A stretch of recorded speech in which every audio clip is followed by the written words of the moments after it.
e ci sarà da mangiare e luce tutto l'anno.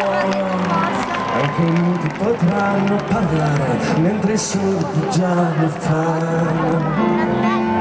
E si farà l'amore ognuno come gli va. Anche i preti potranno sposarsi, ma soltanto a una certa età. E senza grandi disturbi qualcuno sparirà. Saranno forse politici furbi e cretini di ogni età.